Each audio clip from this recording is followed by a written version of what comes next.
2001년 6월 20일, 미국 텍사스주 휴스턴의 911 센터로 도움을 요청하는 한 통의 전화가 걸려왔습니다. What's your name? What's the problem? Where's the call? Is your husband there? No. What's the problem? I need him to call. I need to know why we're coming, ma'am. Is he there standing next to you? She?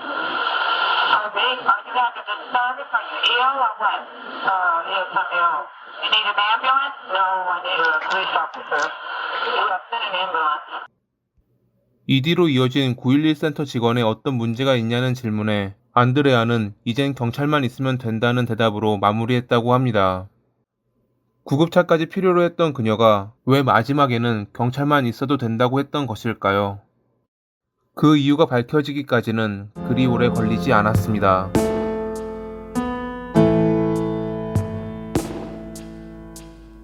1964년 7월 2일에 미국 텍사스 홀스빌에서 독일과 아일랜드 이민자인 부모님 사이에서 5자녀 중 막내로 태어난 안드레아. 청소년기 그녀는 폭식증과 우울증을 앓았고 친구들에게 자신이 느끼는 암울한 감정에 관한 이야기를 자주 했다고 합니다.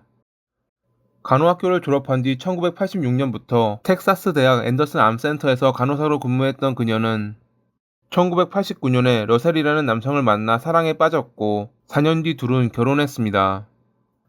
결혼식 당일 안드레아는 친구들에게 자연이 허락하는 만큼 많은 아이를 가질 거야 라는 말을 했죠. 1년 뒤 첫째가 태어났을 무렵 남편의 이직 때문에 플로리다로 간 그들 가족은 한동안 작은 트레일러에서 지내야 했고 이 당시 둘째까지 태어났습니다. 셋째가 태어날 무렵 남편의 두 번째 이직 때문에 휴스턴으로 이사했지만 괜찮은 집을 구하지 못해 여전히 그들은 트레일러 생활을 해야 했죠. 냉난방이 좋지 못해 여름과 겨울은 최악이었고 거기에 제한된 공간까지. 몸과 마음이 지친 안드레아는 다시 우울증을 앓았습니다. 이 시기 그들에게 트레일러를 팔았던 마이클이라는 남성의 극단주의적 설교는 그녀에게 악영향을 끼쳤죠. 나쁜 엄마들은 지옥에 직접 갈 나쁜 아이들만 키울 수 있다라는 그의 설교 때문에 안드레아는 악이 세상을 가득 채우고 있다는 생각에 사로잡혔고 아이들이 세상에 나가서 나쁜 것을 배우지 못하게 하려면 자기의 역할이 매우 중요하다고 믿으며 학교에 보내지 않았습니다. 그녀는 날이 갈수록 허공을 응시하며 혼잣말을 하는 경우가 많아졌고 넷째가 태어난 뒤 그녀의 그런 모습은 더 자주 목격되었습니다. 그러던 어느 날 그녀의 남편은 아내가 자기 손가락을 피가 나도록 물고 있는 것을 발견합니다.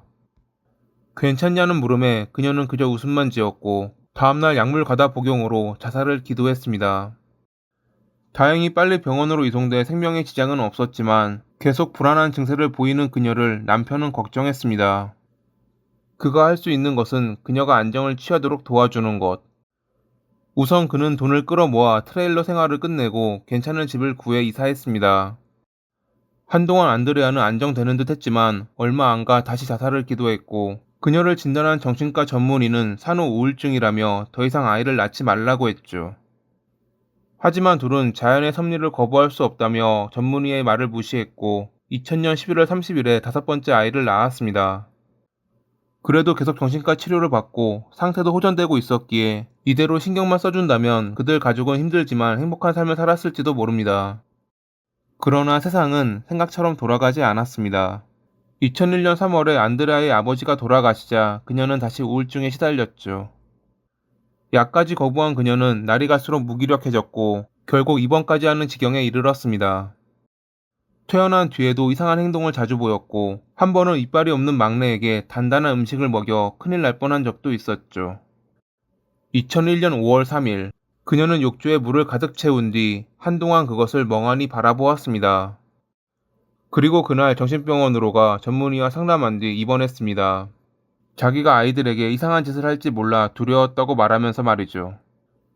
2001년 6월 20일에 태어날 당시 그녀의 담당 전문의는 남편에게 그녀를 당분간 홀로 두지 말라고 했지만 일이 밀려있던 남편은 어머니에게 상황을 설명하고 집으로 와달라고 부탁한 뒤 아내와 아이들을 집에 놔두고 출근했습니다. 1시간 뒤면 어머니가 오실 테니 괜찮으리라 생각했던 남편. 하지만 이는 잘못된 생각이었습니다. 남편이 나가자 그녀는 욕조에 물을 가득 채운 뒤 아이들을 불렀고 그렇게 아이들은 수면 아래로 영원히 잠들었습니다. 범행이 끝난 뒤 안드레아는 911에 전화를 걸어 경찰과 구급차를 보내달라고 했지만 이미 늦은 걸 깨닫고 마지막에는 경찰만 필요하다고 했던 것이었죠. 당시 911 센터와 통화가 끝난 뒤 그녀는 남편에게 전화를 걸어 시간이 됐다라는 말을 했다고 합니다. 잠시 후 출동한 경찰에 의해 체포된 그녀는 모든 범행을 자백했습니다. 텍사스주 지방검사는 그녀가 용서받지 못할 범행을 저질렀다며 사형을 구형했습니다. 안드레아의 변호사는 그녀의 과거 정신병력 등을 증거로 제출하며 산후 우울증을 앓았던 그녀의 잘못된 선택이라고 주장했습니다. 그녀가 범행 당시 옳고 그름을 구별할 수 없다는 것을 증명하기 위해 전문가들을 증인으로 내세웠지만 2002년 3월에 배심원단은 유죄를 판결했고 대신 검찰 측이 구형한 사형에 대해선 반대한다는 입장을 내놨습니다. 이에 재판부는 안드레아에게 40년 뒤 가석방 가능한 종신형을 선고했죠. 하지만 2005년 1월 6일에 텍사스 항소법원은 원심 당시 검찰 측 증인으로 나온 디치 박사가 허위 증언을 했음을 인정하며 재심을 명령했습니다. 당시 디치 박사는 법률 드라마인 로우 앤 오더에 안드레아와 같은 케이스가 방영됐고 작중 주인공이 무죄를 판결받았던 예를 들어 검찰 측의 주장을 지지했는데 확인 결과 이러한 에피소드는 없었다는 것이 밝혀지며 항소법원은 디치 박사의 증언이 배심원단의 판결에 영향을 주었을 것이라 판단해 재심을 명령했던 것이었죠. 결국 2006년 7월 26일 재판부는 4일간의 심의 끝에 그녀에게 무죄를 선고했습니다. 그녀가 심각한 정신질환을 앓고 있다는 것에는 동의하지만 행동의 옳고 그름을 판단할 만한 충분한 인지 능력이 있다는 검찰 측의 주장은 끝내 받아들여지지 않았죠. 여담으로 유죄 판결을 받고 교도소에 있을 당시 그녀는 정신과 전문의에게 다음과 같은 말을 했다고 합니다. 그것은 7개의 대죄. 제 아이들은 정의롭지 못했어요. 그들은 제가 사악했기에 흔들렸던 것이죠. 제가 키우는 방식으로는 절대 아이들을 구할 수 없었어요. 지옥의 불길 속에 결국 죽을 운명이었거든요.